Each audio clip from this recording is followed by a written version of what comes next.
The year was 1939. The world watched as Europe tumbled into chaos. World War II would become a global conflict. It would reshape the map of the world. Millions would perish. It would leave an indelible mark on human history. Understanding its origins is paramount. How did the world descend into such darkness? At the heart of this maelstrom were the totalitarian regimes of Germany, Italy, and Japan. These nations, driven by aggressive expansionism, sought to reshape the world in their image. Their ambitions, however, would come at a terrible cost. The world would bear witness to unimaginable horrors.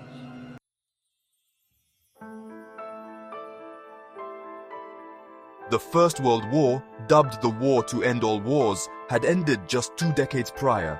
It left behind a trail of devastation. Millions lay dead. Empires crumbled. The world was in ruins. From the ashes of this conflict emerged a fragile peace dictated by the Treaty of Versailles. This treaty, meant to ensure lasting stability, instead sowed the seeds of resentment and instability. Germany, blamed for the war's outbreak, was subjected to harsh punishments. The treaty stripped Germany of its territories. It crippled its economy with crippling reparations. The once proud nation was humiliated and economically devastated. This deep-seated resentment would fester in the years to come. It would become fertile ground for extremist ideologies to take root. The Treaty of Versailles, while intending to prevent future wars, inadvertently laid the groundwork for another. The League of Nations, created in the aftermath of World War I, aimed to prevent future conflicts through diplomacy and collective security.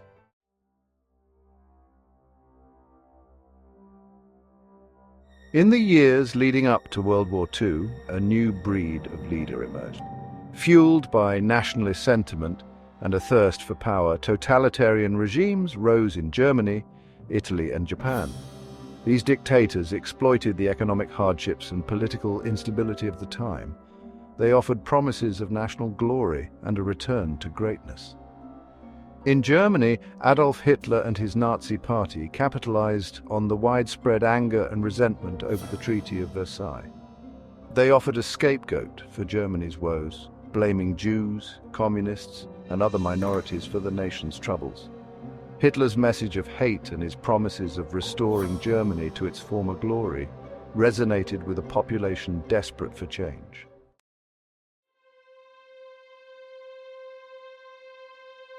The Treaty of Versailles, signed in 1919, officially ended World War I. It was meant to ensure peace. Instead, it planted the seeds of resentment. Germany, blamed for the war, faced harsh penalties.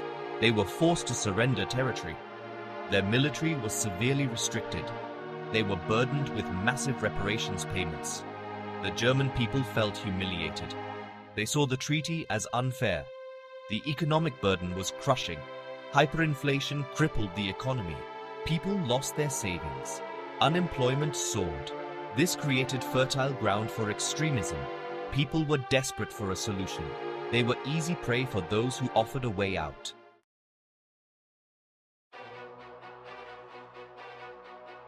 Section 2. The Rise of the Dictators.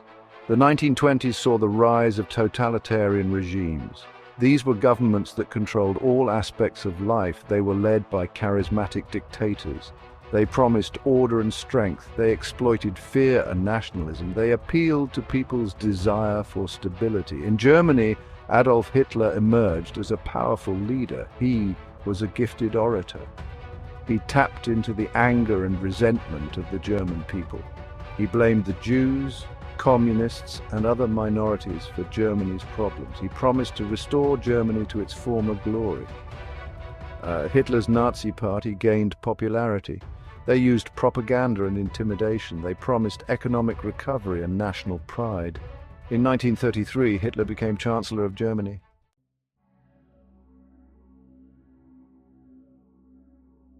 Section 3. Storm Clouds Gathering. The League of Nations, formed after World War I, was supposed to prevent another war. It was weak and ineffective. It lacked a standing army. It relied on its members to act, but many nations were reluctant to get involved in conflicts.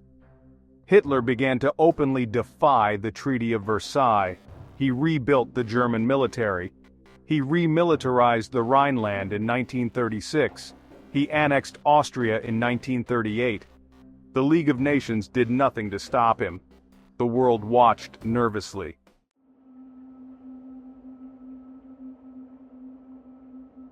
Section 1: The Shadow of the Swastika. Germany, still reeling from the Great Depression, found a voice in Adolf Hitler. A charismatic speaker, Hitler tapped into the nation's simmering anger. He offered scapegoats: the Jews, the communists, the Treaty of Versailles itself. He promised a return to greatness. His words resonated with a people desperate for hope. The Nazi Party, once a fringe group, rose to prominence. They used propaganda masterfully, painting a picture of a glorious future under Hitler's rule. They organized massive rallies, showcasing the party's growing strength. Fear and intimidation became tools to silence opposition. Hitler's ideology was built on a foundation of hate. He preached a twisted version of history, one where Germany was destined for greatness but had been betrayed by internal enemies.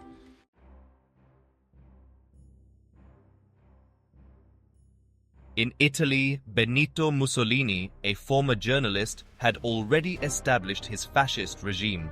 He promised a return to the glory of the Roman Empire. He presented himself as a strong leader who could restore order and stability. His black shirts, a paramilitary force, terrorized opponents and intimidated dissenters.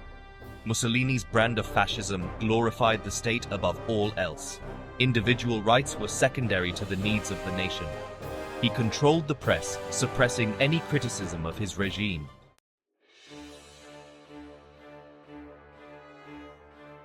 Across the globe in Japan, a different kind of threat was emerging. Military leaders, driven by a belief in Japan's destiny to rule Asia, were gaining influence. They resented the West's dominance and yearned for recognition as a major power. Japan, a resource-poor nation, looked to expand its empire to secure raw materials. Manchuria, a resource-rich region in northeastern China, became their first target. In 1931, Japan staged an incident as a pretext for invasion. The League of Nations condemned the invasion but proved powerless to stop it.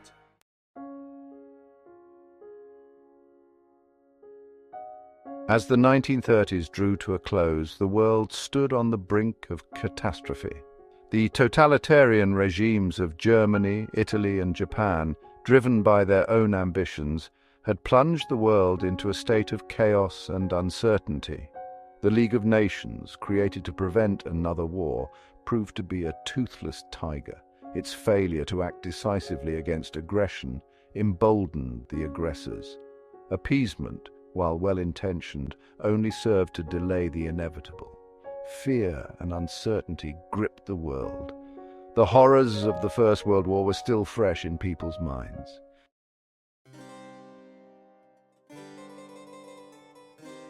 The League of Nations, born from the ashes of World War I, carried the hopes of a world desperate for peace, its mission to prevent future conflicts through diplomacy and collective security. The concept was noble, but the reality proved far more challenging.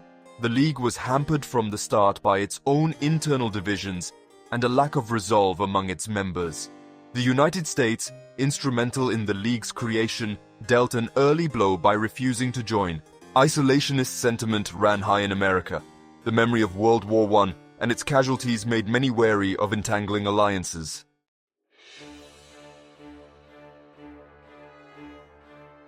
In 1936, Hitler made a bold move, one that would test the League's resolve and expose its weaknesses.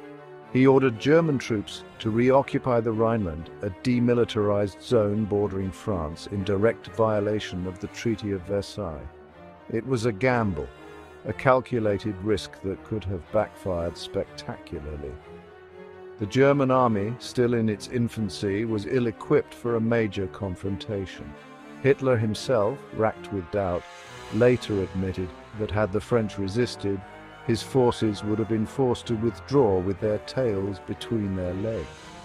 The gamble, however, paid off.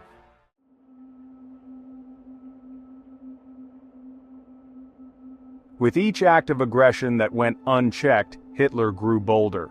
Austria, a nation with deep cultural and historical ties to Germany, was his next target. Hitler, himself Austrian by birth, believed that the two nations should be united under one flag, a concept known as Anschluss. In March 1938, German troops marched into Austria, encountering little resistance. The Austrian government, pressured by Nazi sympathizers within its ranks, offered only token opposition.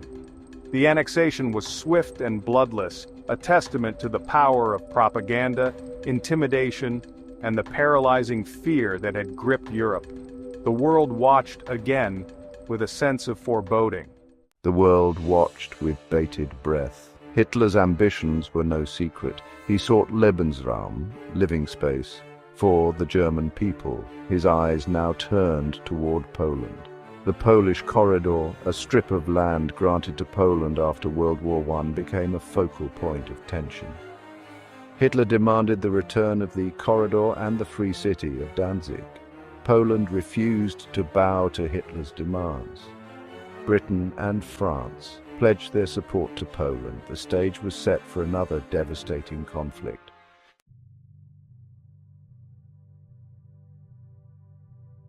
At dawn on September 1st, 1939, the world watched in horror as German forces unleashed a devastating attack on Poland. Blitzkrieg, lightning war they called it, a new form of warfare that emphasized speed, mobility, and overwhelming force. Tanks, planes, and infantry coordinated their attacks with terrifying precision. The Polish army, though brave, was ill-equipped to withstand the onslaught. German bombers targeted Polish cities, airfields, and communications centers, sowing chaos and disruption. Panzer divisions spearheaded by fast-moving tanks broke through Polish lines, encircling entire units and crushing resistance. The Polish people, caught in the crossfire, endured unimaginable suffering. Refugees clogged the roads, fleeing their homes to escape the advancing German army. Cities were reduced to rubble, their streets littered with the debris of war and the bodies of the fallen. The world watched in disbelief as the seemingly invincible German war machine rolled over Poland.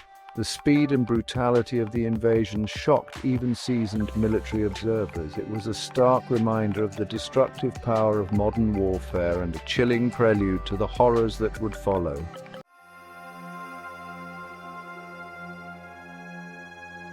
On September 3, 1939, Britain and France declared war on Germany. The Second World War had begun. What started as a regional conflict soon engulfed the globe. The declarations did little to help Poland. The Polish government fled to Romania. Within weeks, Poland was forced to surrender. Germany and the Soviet Union agreed to divide Poland. On September 17th, Soviet troops marched into eastern Poland. Poland faced a double occupation, costing millions of lives. The invasion of Poland shattered the fragile peace since the First World War. It marked the beginning of a global conflict, consuming the world in violence and destruction. The world watched in disbelief as the horrors of war returned, more brutal than ever. Economic hardships and the rise of totalitarian regimes fueled nationalism and aggression. The invasion of Poland was a turning point in human history. The world would never be the same.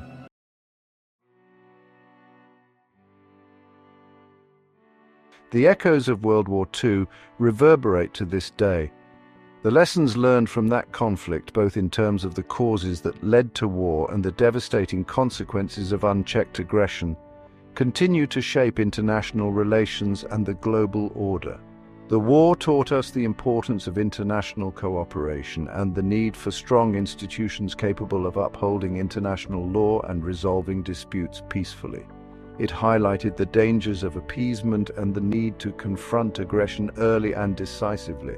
The war also served as a stark reminder of the human cost of conflict. Millions perished, not only on the battlefield, but also in the horrors of the Holocaust and other atrocities that shocked the conscience of the world. As we navigate the complexities of the 21st century, the lessons of World War II remain as relevant as ever. It is our collective responsibility to learn from the mistakes of the past and work towards a future where peace, cooperation, and respect for human dignity prevail.